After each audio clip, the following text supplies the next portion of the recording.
when a guard would stop and talk to you, you used to stand back and you would yell so people could hear what you were saying to that guard as they walked by or within the vicinity. But he knew what a convict was going to do before they thought of it themselves. He'd just been around that long, and he was tough. They'd find Sparky in about every conceivable place you could imagine, which we would, of course, dump. They'd wait until everybody was locked up, and he would open his door and run down to cell 1 and get a bugler can full of Sparky and take it back to his cells. She had a kind of a hypnotic power. There were a great many wild cats around the penitentiary, and most people couldn't get near them. But she would stand in the doorway of the cell house and say, "Kitty, kitty, kitty," and those cats would go to her. All right. Welcome back, ladies and gentlemen, to a very special episode of Stool Pigeon Saturday. This is in addition to this week's Tuesday Behind Gray Walls episode, and I've got a very special guest, Hayley Noble, here in the trenches with me. Hey. Yeah. Thanks for having me back. Yeah, of course. You are the specialist in all things military history, beyond, prison history here. So, of course, I wanted to follow up with Kenneth Hastings, who had quite the military career, and ask you about his division and, his military experience and what being a staff sergeant meant and how that experience could have translated into being a pretty successful robber. Yeah. Yeah. No, it was a lot of fun digging kind of into some of his experiences. Mm-hmm. As usual, there are some holes that I'm not able to answer. Right. But I think that's just part of the job. Yeah. So I guess we'll just dive right in. Let's dive in. So we know from enlistment records that Kenneth Hastings joined the Army on July 9th, 1940 in Fort Snelling, Minnesota. And his residence was listed as North Dakota. Mm-hmm. We know that he was assigned to the infantry and given service number 17001100. And that is very helpful information because some of these other records, we know that there were multiple Kenneth Hastings serving in the war, and so the service number really is helpful when trying to determine which Kenneth are we talking about here. Right. And just a side note, the selective service, also known as the draft, that wasn't implemented until the fall of 1940. So we know that Hastings was a volunteer, which is just another interesting side note. Yeah, after his grandpa passes away and his brother passes away, it seems like he lost focus. He dropped out of high school and wanted to jump right into something else. So, well, and I mean, a lot of kids did that. I was going to say, unfortunately, we see that quite a bit where people need direction. The military is oftentimes that answer. Yeah. Give you some kind of focus. Yeah, some purpose. And definitely. So we don't know, once he was in Fort Snelling, where he completed basic training. During this time, there were many, many locations to complete basic training since there were so many different enlistments going on. Now, the Army has 5. Fort Benning, Georgia, Fort Jackson, South Carolina, Fort Leonard Wood, Missouri, Fort Sill, Oklahoma, and Fort Knox in Kentucky. So now, it would be fairly easy to say he was at, one of these 5 places. But interesting. Back in 1940, we aren't so lucky that there were all kinds of different locations. So we're not sure where he completed basic training. If somebody were to join from Idaho, where would they be? It depends on the service. Okay. All right. So typically, Air Force goes to Texas. As you can see, most of the Army is in the South. Yeah. Navy, I believe, usually goes to Chicago, the Great Lakes area. That makes total sense. Yeah. Yeah, it just kind of depends on which branch you decide to join. Perfect. Marine Corps, if you're in the western part of the U.S., you would go to San Diego, down Camp Pendleton. And if you were on the eastern side, you go to Parris Island in South Carolina. Okay. So Marine Corps is a bit different. They have 2 geographically. So, yeah, it just really depends on what service you want to join. I'm always impressed by your knowledge of all this military stuff. Thank you. So, yeah. Let it all go to my head. Let me just now talk about length of time. So boot camp was roughly 3 months long. Depending on the time period during the war, it could be shorter than that, if they needed replacements fairly quickly. And then you would have been given another couple of months to kind of train in your specialty. So whatever job you were assigned, you would then have more specialized training. So everyone kind of did the basic boot camp. And then from there, that's where you kind of split up based on your job. Yeah. Hastings did join the infantry, so we know that, he's a grunt. They're the foot soldiers. I think you talked about this already, but we know from his marriage license that was dated November 24th, 1941, it says he's living in Fort Lewis, Washington, which is a military base. So it's possible after boot camp he could have been stationed there. It's hard to know for sure. Meanwhile, we do know that eventually he gets assigned to the 7th Infantry Division. And so now I'm just going to kind of talk about their history a little bit. Yeah. There again, it's hard to know if he was with the 7th the entirety of his service or if he would have been transferred to a different unit or, we don't really know those circumstances. So for a little bit, I'm just going to talk about the 7th Infantry. If he was part of it, this is some of the stuff that he would have been doing. So we know that the 7th Infantry Division was activated in July of 1940. They were based out of Fort Ord, California. So, who knows, maybe he went from Fort Lewis down to California. Yeah. Because then for a while, the 7th is kind of moving around California depending on the type of training they're undergoing. So they were at Monterey and San Luis Obispo for a while, practicing amphibious assaults. And then they were out in the Mojave Desert. And that kind of points to they were being told, you're going to North Africa. Yeah. Oh. Chase Rommel around in the desert. Oh, my gosh. But then they took him out of the desert. Because, the military, they like to change their minds. Yeah. So they went back to the coast. And from there, they were working with some Marines who are, famous. Their primary job are these amphibious landings and amphibious assaults. So they're kind of working jointly on how do we land on a beachhead? How do we successfully get on these different islands? And so that's when, you kind of point to, they're going to the Pacific. Oh my gosh. All right. So they weren't D-Day and Normandy or anything like no, that. So that's no. All right. So We're they're going talking, to Japan. Yeah, we're talking different theater. Possibly if they did go to North Africa, they could have been part of the invading force in Italy. Oh. But since, plans change, they were sent to Alaska. Oh, all right. So a lot of people don't know Alaska was invaded. Wow. I mean, not like invaded like we talk about, but the Aleutian Islands there are technically part of Alaska. Wow. And we know that the Japanese did invade some of those places. Okay. They thought that perhaps if they could get some of these islands, that would then translate into more mainland Alaskan invasion. Okay. So, I'm going to give a little bit of background now, just kind of on the Japanese thinking. I feel like it's helpful to contextualize things a little bit. So, I mean, I would hope most Americans know that Pearl Harbor was bombed on December 7th, 1941. In those same attack plans, the Philippines, Thailand, and other Pacific islands were also invaded. Technically, the Philippines was on December 8th, but because of the international dateline prior to these invasions, we know that the Japanese colonial empire had been actively expanding for many years prior to this. We know that they were already occupying China, Korea, Manchuria, Vietnam, Cambodia, and a lot of other little tiny islands.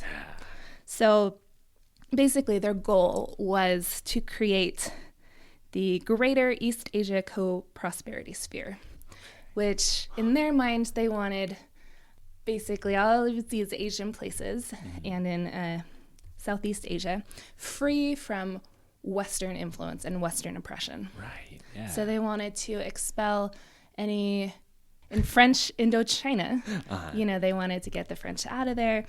They wanted not to have any of that Western influence in their co-prosperity sphere. Yeah, and I feel like they've even today they are so good at just keeping their culture so isolated, I guess, from outside influence. I feel like that was a huge focus for them, and so they were trying to spread that though to other Asian nations. So that was their motivation behind. So the ideology was to create this co-prosperity sphere with these different cultures working together, whether they liked it or not. But in reality, it is Japanese colonialism, right? Where they were trying to expel Western colonizers, and instead they just inflicted their own Japanese colonizers instead. Okay. So, what they theoretically wanted to do versus reality didn't match up. Gotcha. And if you think about it, Japan is a fairly small place compared to many parts of the world. They don't have the natural resources that a lot of these other places do. Yeah. So there's things like oil that they needed for their war machine that they couldn't produce there in Japan. So by, pushing out all the Westerners, Japan is going to keep that oil for themselves. They were trying to be proactive, knowing that this was going to accelerate into a giant. Yeah, wow, okay. Yeah, so they basically had spread all the way from the Solomon Islands down by Australia, all the way up to the Aleutian Islands. They were all the way in like Singapore and Malaya and all of these places. So it was very widespread. Yeah. And it wasn't all at once. All of this took time, and they were just slowly creeping in on all of these other places. So the United States, once they actively joined the war against Japan, they divided the strategy of island hopping. And so that was, first of all, to repel these Japanese occupiers and to cut off their supplies. So, if you don't have the oil, that's kind of a big deal. It's going to cripple your industrial complex. Yeah. And so rather than trying to capture every little island that the Japanese were occupying, the U.S. said, we're just going to choose the key ones so that way we're not spreading our resources thin, trying to occupy every single island. Instead, we're going to pick the most important ones and then cut off supplies to the rest of those islands. Okay. So you're basically just interfering with all these supply routes. And again, at the early part of the war, battleships were still kind of thought of as the most important part of your naval fleet, where the bigger the battleship, the more mighty your navy is, and the more you have, the more successful you're supposed to be. Well, it's during this war that we start to see the importance of aircraft carriers. Until that significance is, until somebody had the epiphany, hey, aircraft carriers are really important. Right.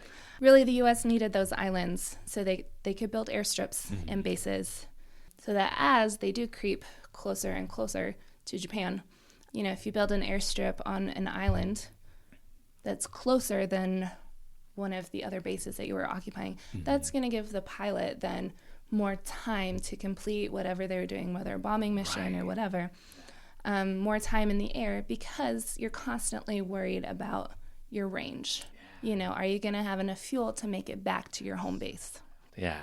So as the U.S. is capturing these atolls, that's kind of what the small islands are called, they're building airstrips.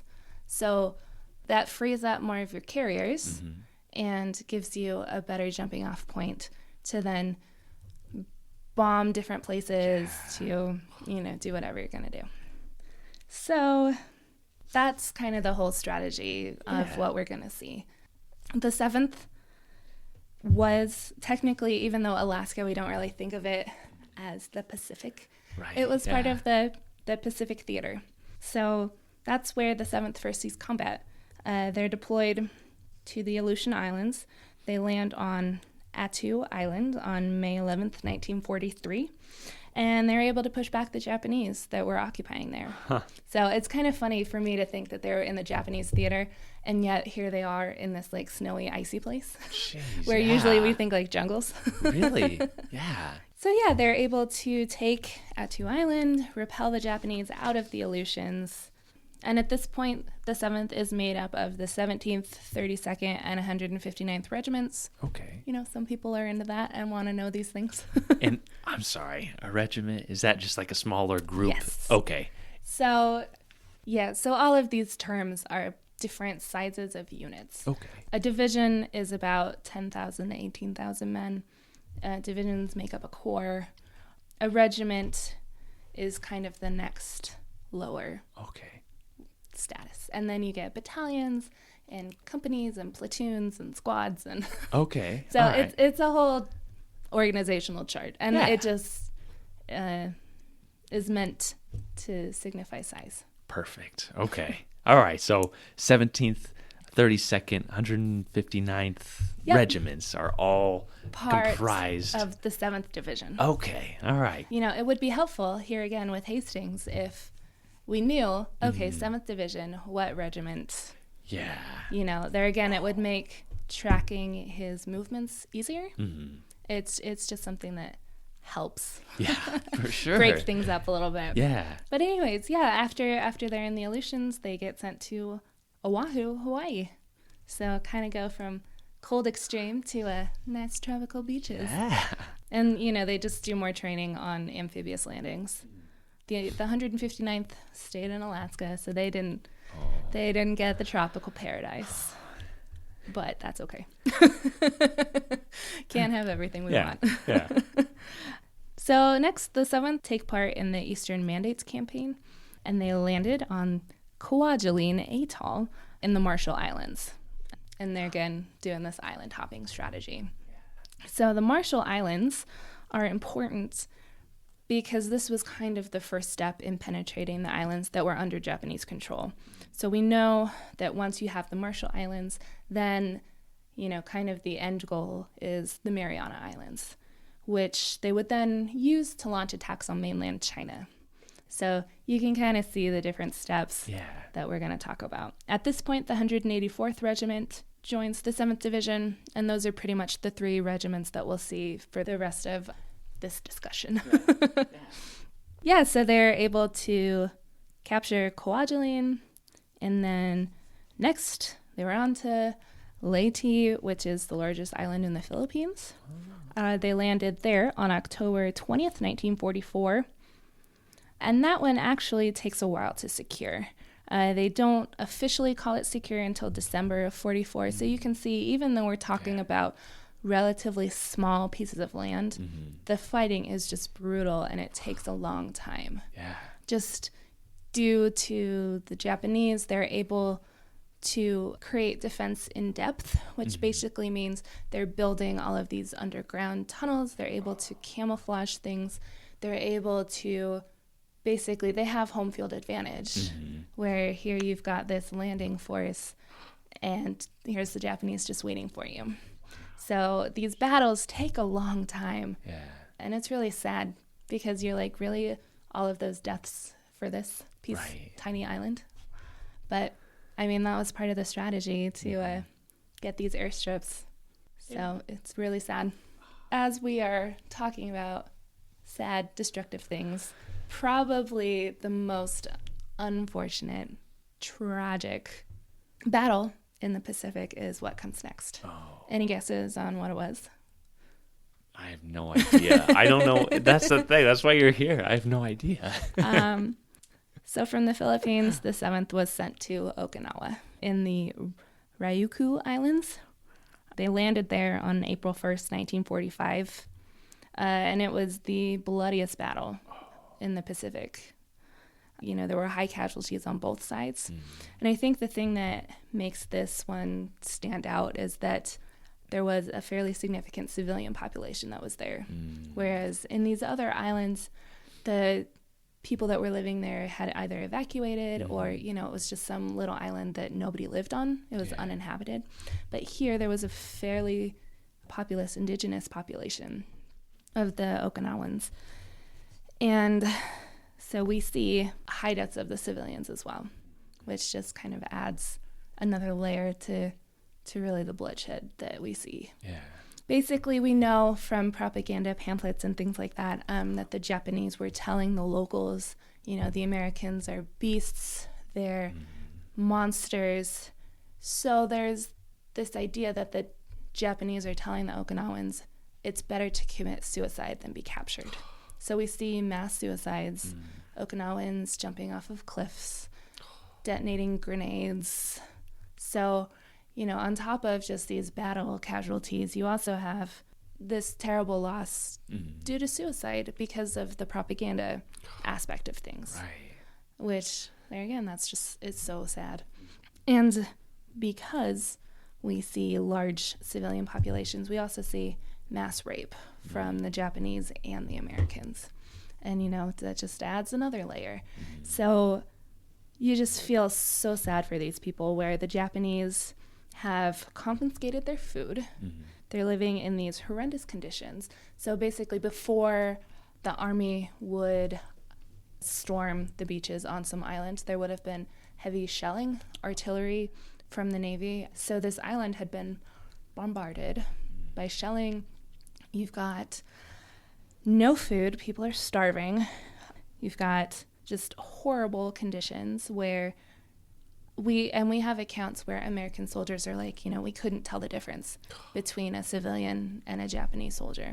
So, Americans are shooting Okinawans, they're committing suicide, and then mass rape. So Okinawa is really one of those places that is just terrible to talk about. But it's important too.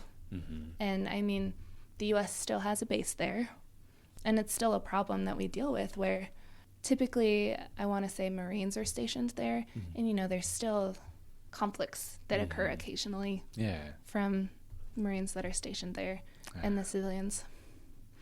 So it's really sad.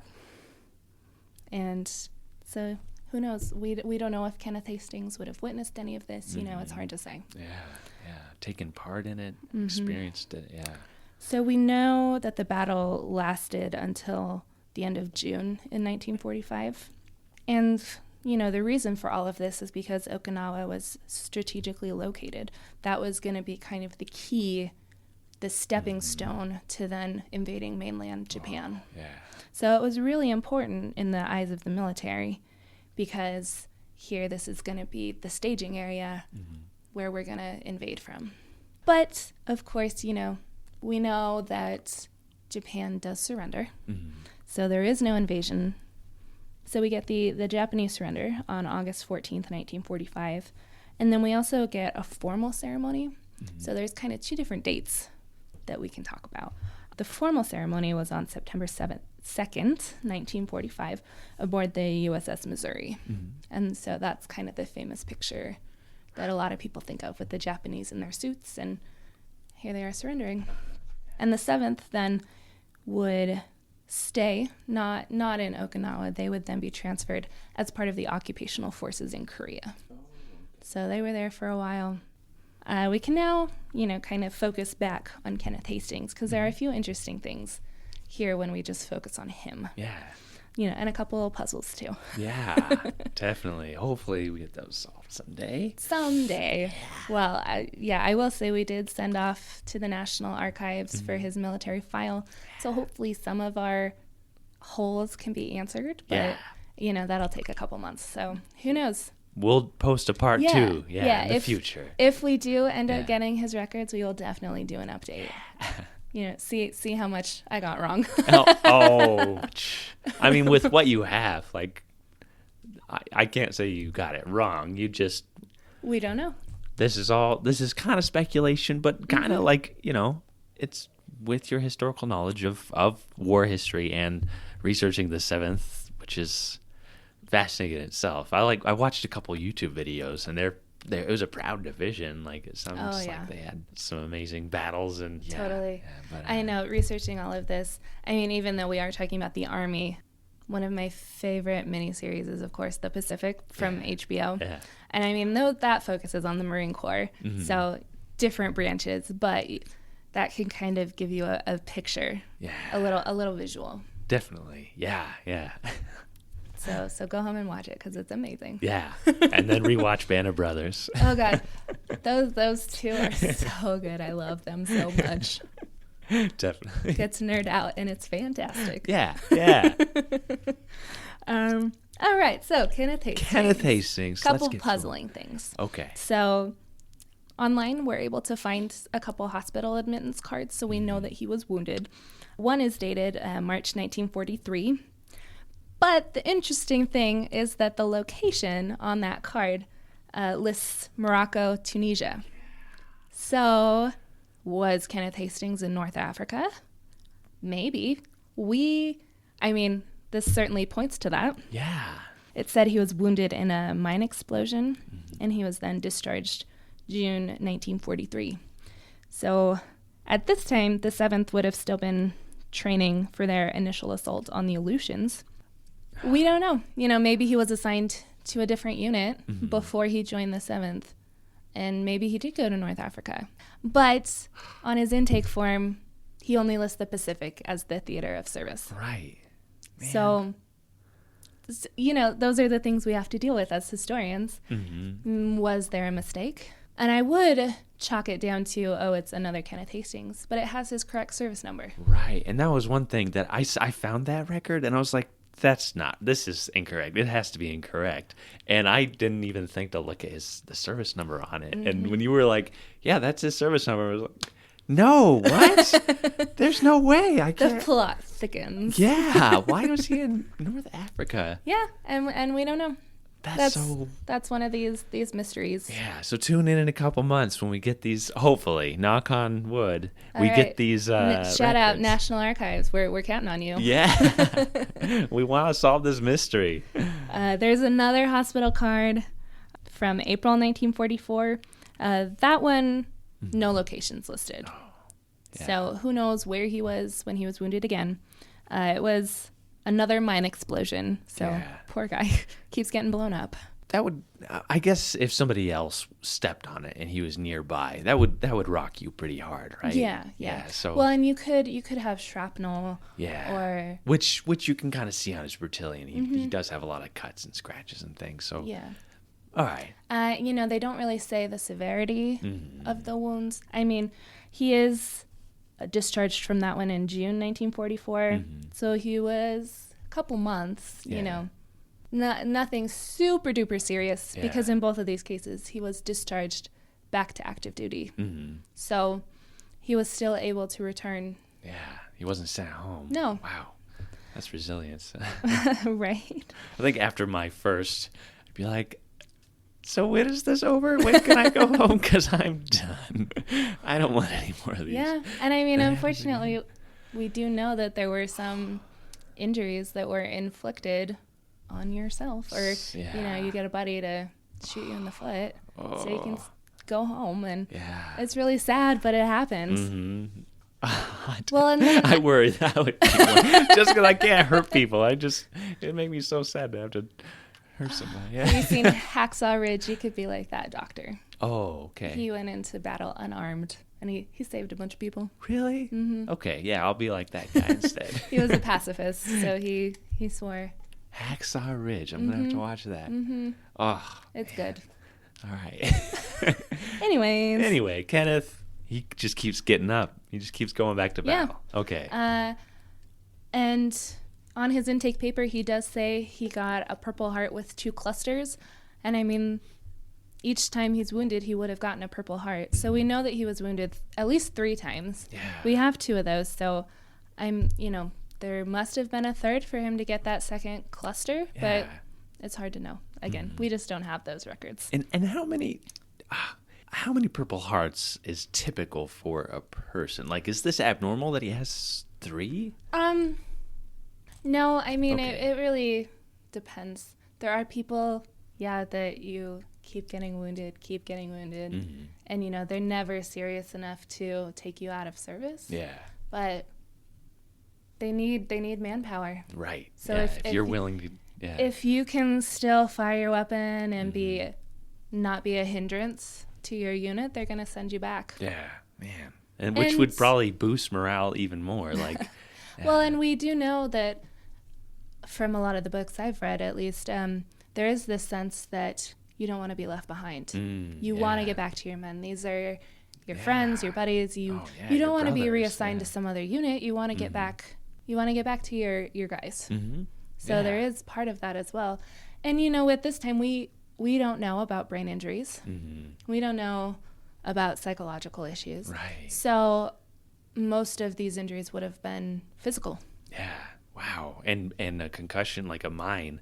Yeah. Like that's gonna affect you mentally totally. and physically. Totally. I mean, they didn't even start looking at that kind of stuff until the 2000s, when you've got these Iraq and Afghanistan veterans coming back. Yeah. And, they had some sort of brain injury, and here we have these effects that are still plaguing them years later. Right. Yeah. I kind of talk about his move towards alcohol. He dies of alcoholism, probably due to this Yeah. PTSD, what we'd call PTSD now. And Totally. And I mean, it's a common thing to see veterans kind of struggle to re-enter civilian society. yeah. Where you do have PTSD, you do have just this sense of loneliness.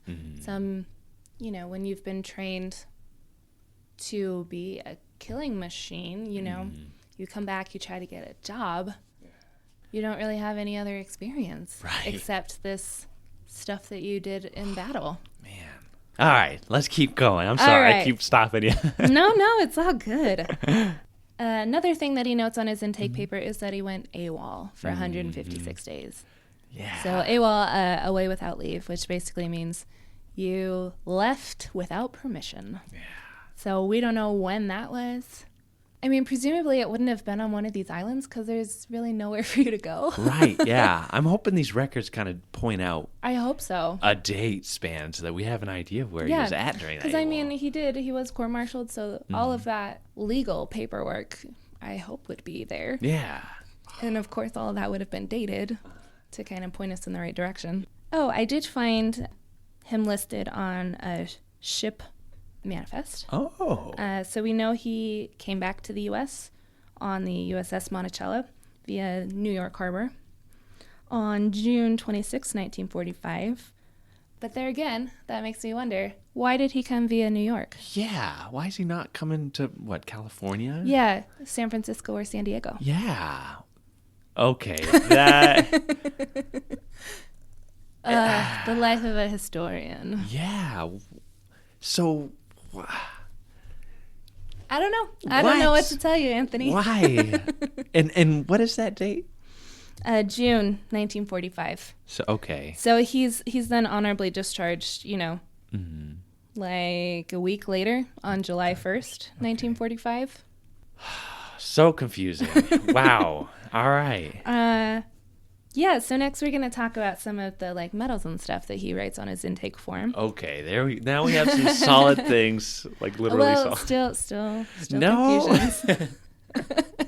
So, thankfully, in prison intake forms, there is a sheet that says any military service you can write down. And so this is where he is writing out what citations he was awarded. We know that he got 4 arrowheads for invasions, and so that basically means you took part in some amphibious landing. Who knows where? Yeah. Which 4? Yeah. I mean, it could have been for the Marshall Islands or Okinawa, or we don't know. Morocco. Right. What? Jeez. Right. He's hanging out in Casablanca. Yeah. And he also says he has 3 campaign ribbons. So I'm guessing the Asiatic Pacific one. But then the other 2, it's unclear. Maybe he got a Philippine Liberation ribbon. Plus, he would have received a World War II Victory Medal. Oh. But, yeah, again, it's hard to know for sure. Yeah. And then he also claims that he got 7 battle stars, which battle stars, there's kind of a couple different terms for them. They're also called campaign stars and bronze battle stars. I'm not sure which one he's referring to, but typically they denote that you've got a duplicate award of one you've already received. Oh. So it's hard to know then what he's earning these stars for. Yeah. And then another mystery is on his headstone. So we do have a picture of his headstone. Yes. And on it says BSM, which that usually stands for Bronze Star Medal. which is awarded for valor in combat, and it's very prestigious. Like it's a big honor to have that awarded to you. I searched and searched and searched, and he is not on any list that I know of, which makes me think that whoever coordinated his headstone maybe was confused with the Bronze Battle Star. Oh. They're not the same, but maybe somebody didn't know that. Interesting. Yeah, because that is something we deal with. There are typos, there are mistakes. Oh, on like military markers? Sometimes. Yeah. In they're human made, of course. There's right, gonna be there's issues, going to be errors. Oh. Well, and even I think on his headstone, it even lists his birth date as in 1922, but in a lot of the stuff it's 1921. Right. Yeah. That's when I first found his headstone. I went, "Are you kidding me? Like, is everything that I have a little bit off, or is this real?" He lists on Did his he make this enlistment up? forms 1921 as birth year. Yeah. So there again, I'm wondering if the headstone's just wrong. And it's Kenneth R. Hastings. Yeah. So. Well, and he's buried in Seattle. We know he went back there. Yeah. So, I don't know. Did it have his service number? No, it doesn't. Okay. So. Two Kenneth R. Hastings that are born in 1921, 1922. Well, and to then both die. in the 7th Infantry. Yeah. Die on the same day. Like, that just seems a little too much. Right. Yeah. That's what I was like, this has to be him. So, But the medals, yeah, I remember looking up what those acronyms meant and being like, but he said here that it's this thing. right. What is the truth? If he was awarded a Bronze Star Medal, like, that's a big deal. I would think that'd be first on your list of citations, but it's not. Oh, boy. All right. Fun stuff. Yeah. So the last thing I want to talk about is the fact that, again, on his headstone, Hastings is listed as a staff sergeant, which means at the time of his discharge, that was the highest rank he had achieved. So as an enlisted man, really there's just one avenue for promotion.